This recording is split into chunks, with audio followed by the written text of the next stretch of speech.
Former Prime Minister of Israel, he's also a former defense minister, and he was chief of the general staff of the IDF.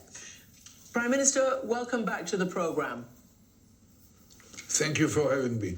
Can I just start by asking you what is your view of whether your government, your military, has done a good enough job of proving their claim that there was a major command center and bunker under Al-Shifa?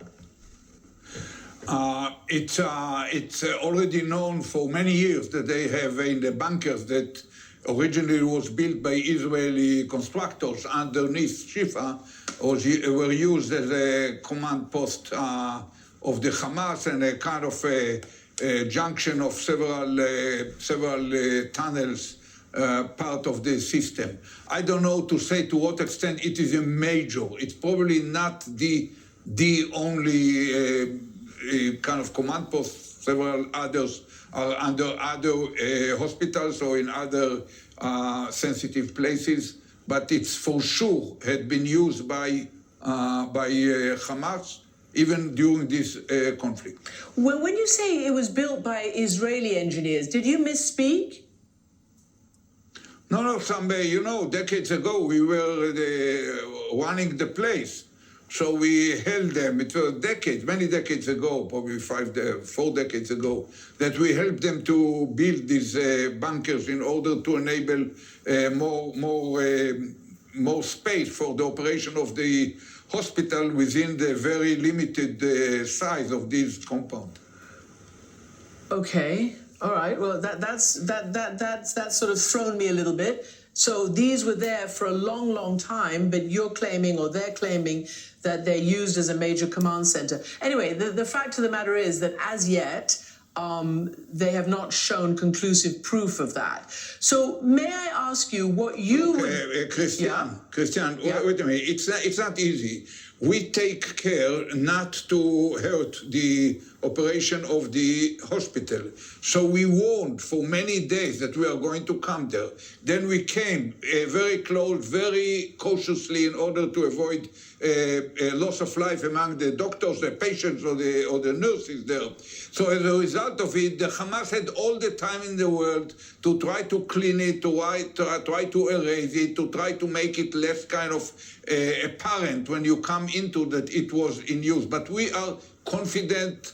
I cannot go into all the intelligence we got. We are confident that for years it is already used as a kind of major or non-major, but as a command post for Hamas activities in the northern part of the Gaza Strip. Okay, so Prime Minister, you, as I said, have been a defense minister and chief of the general staff of the IDF. You're a military guy as well as being a major political person. You say that you've taken a lot of care, but most of the world, including the United States, believes and has said that you need to take more care, that there are more than 11,000 dead, including at least 4,000 to 5,000 children, and we see these images. So I guess my question to you is, would you have conducted this operation like it's being conducted? Look, first of all, I'm not sure about the numbers, but even if half of the numbers that I've mentioned, it's a major disaster for those people, and we cannot recover their lives. But having said that, following the slaughtering of some 1,200 people and abducting of another 250, we had to operate against the military capabilities of Hamas and its capacity to reign over the Gaza Strip. This cannot be accomplished from the air, so we have to deploy tens of thousands of pairs of boots on the ground and do it systematically. Probably there is no other way to do it. And I would basically do it the same way. I cannot go into the tactical details. I'm not even acquainted with them in real time right now when we are speaking. But give and take, it's the same kind of operation. I want just to draw your attention. Try to think what an American president would have done if certain corner in the northern west part of Mexico, around Tijuana, some 120 square miles, were held by a terror organization that reigned over the area. And at certain Thanksgiving morning, thousands of his terrorists enter into San Diego and massacre 40,000 Americans. 40,000, that's the equivalent number, within 24 hours. I'm totally confident the American president, as a commander-in-chief, would order to erase Tijuana from Earth. And I could justify it. Okay.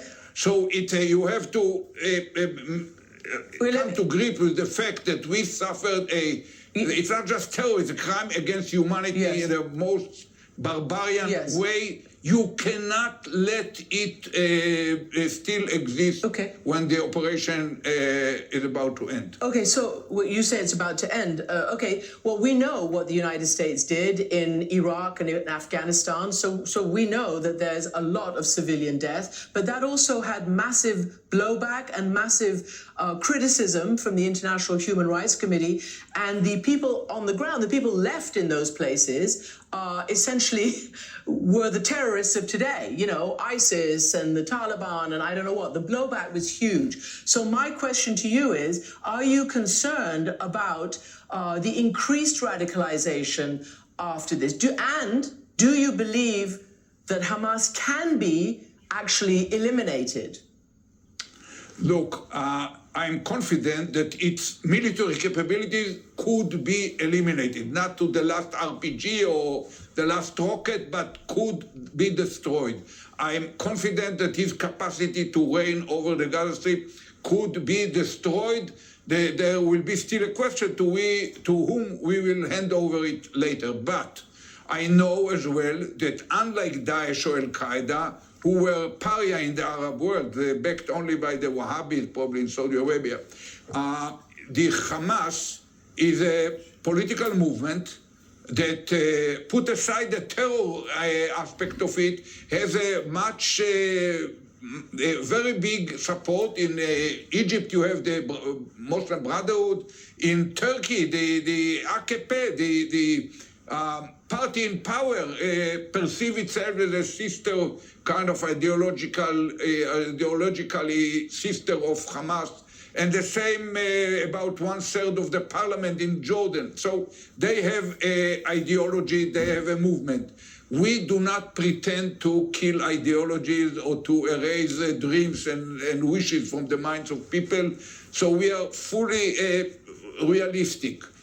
Destroying the military capacity and its capacity to reign over the Gaza Strip, not over Turkey or to have a opposition in Egypt. I just want to play a little bit of sound, again, to ask you about proportionality. And it starts with you and what you told me even before the major air campaign and certainly before the ground invasion occurred. Boiling blood is not a good recipe for successful strategic decisions. While we sought and got justice, we made mistakes. So I caution the government of Israel not to be blinded by rage. But let me ask you not to be consumed by rage, because what makes the difference between a civilized society and a terrorist group is the respect for human life.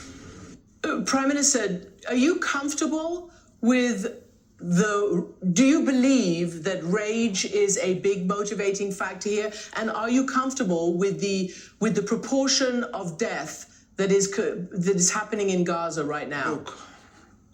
Look, rage is very natural kind of instinct in human beings, and in a way, it's a result of evolution and need to survive in tougher environments.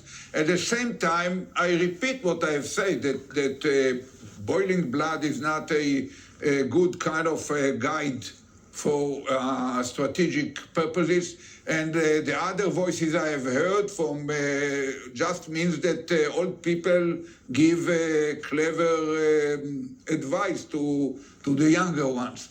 But having said that, I should tell you that we are acting doing our best. We feel fully committed to international law, fully committed to this principle of proportionality. We are doing our best. We once and again warn every place that we are going to attack. And I recommend to all of us to look to the causal chain of what causes the death of people. On the Israeli side, the slaughtering were done by these barbarian terrorists.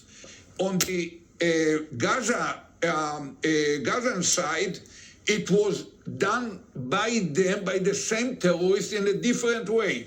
They put a gun to the temple of these civilians and blocked them from moving to the safe place at the southern side of the Gaza Strip. As a result of it, they held them as a human shield deliberately, being fully aware of what they are doing, and I don't see a way to relieve them from the responsibility of this loss of life. We cannot afford to give an impunity to the Hamas just by allowing them to have their own people at a handgun to protect them. So then let me ask you this. If I know that's the position of the government.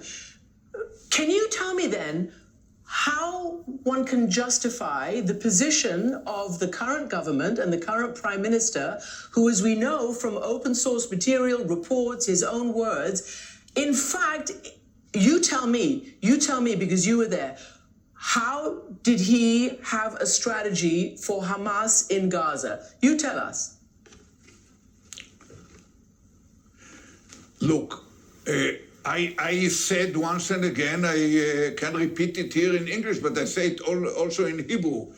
Netanyahu had a grave mistake about the strategy.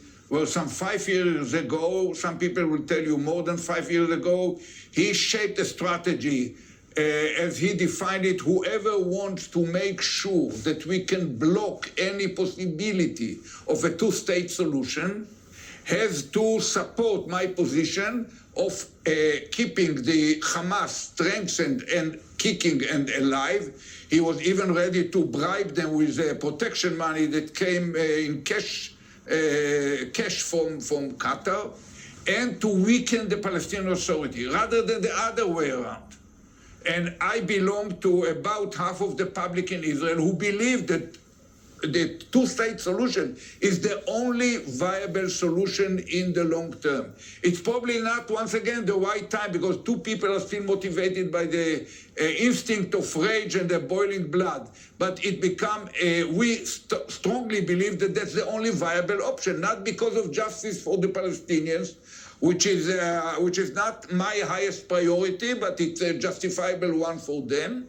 It's because of the compelling imperative for us, Israelis, in order to protect our own security, our own future, our own identity, that we need to have this two-state solution. And I strongly believe that a line could be delineated within the Promised Land, within which we will have 80% of the settlers and all our strategic interests, and will spread on a single-digit number of percent of the overall area of the West Bank, to live side by side with a demilitarized but viable Palestinian state that control both this part of the Gaza Strip and this part of the West Bank and the Gaza Strip. Mm-hmm. And we need it for our own future. But it's not a secret that a little bit more than half of the Israeli public feel that the great vision is one state. I think that it's disaster, but we are a democratic state, so we have to convince them, not to coerce them. And that's a big challenge, especially following October 7, when some people are motivated by the event to go even to be more extreme in demanding revenge, and some of them think that there is no way to survive in the Middle East unless you adopt these barbarian rules. And of course, that's only a slim minority. Mm-hmm. But basically, it's not easy to convince after October 7th the Israeli public that the two-state solution still remains the only viable one on the long range. long term. So, as you said, that Netanyahu does not want that, and nor does his coalition partners. And you've talked about public opinion in Israel. Public opinion is also very, very clear in Israel that the vast majority of people want him to go now or after this military. Yair Lapid, the former prime minister, has come out and said he needs to go now. Do you agree with that? I agree, Vox Populi, Vox Dei on this subject. 80% of the public answer now in polls, 80% they believe that Netanyahu is the main responsible for this whole blunder, which is unprecedented in the history of the country. 70+% believe that he has to resign. About half of them say he has to resign immediately. Another half said he has to resign after the war. But in Israel, wars is something very short. The most successful war we had in the last 75 years took less than a week, the 6 Days War. The most demanding one in 73, the Yom Kippur War, took less than 3 weeks. The longest conflict was 5 years ago with the Hamas in Gaza, and it took less than 2 months. So people think of very short term. If you have been asked, I believe that all of them would say he has to resign immediately if they would understand that reality and probably some subconscious wishes of Netanyahu will hope that the war will take a year or probably more than a year, and it could happen. So I think that when all the 80%, that think that he's responsible include a majority of his own voters, and 70+% who want him to resign include some 40 or 50% of his own voters. If you lost the trust of the people who nominated you Prime Minister, that's the time to leave. Do you think he should go now? Excuse me? Do you think he should go now? Yeah, and I told you, I follow the Vox Populi. It's that's the demand. My demand is not important. I have only one voice, and I'm known to be the harshest critic probably of Netanyahu. So I'm not counted in the same as an unbiased source. But when the polls show that 70+% of the people want him to resign, he has to resign. In a normal country, he would have resigned on the October 8th at most at the evening, and in the UK, if he would not have resigned alone, his own cabinet minister would join the next noon and inviting him to a lunch, at the end of which he would announce that he decided to resign. All right. Ehud Barak, former Prime Minister, thank you very much indeed for joining us.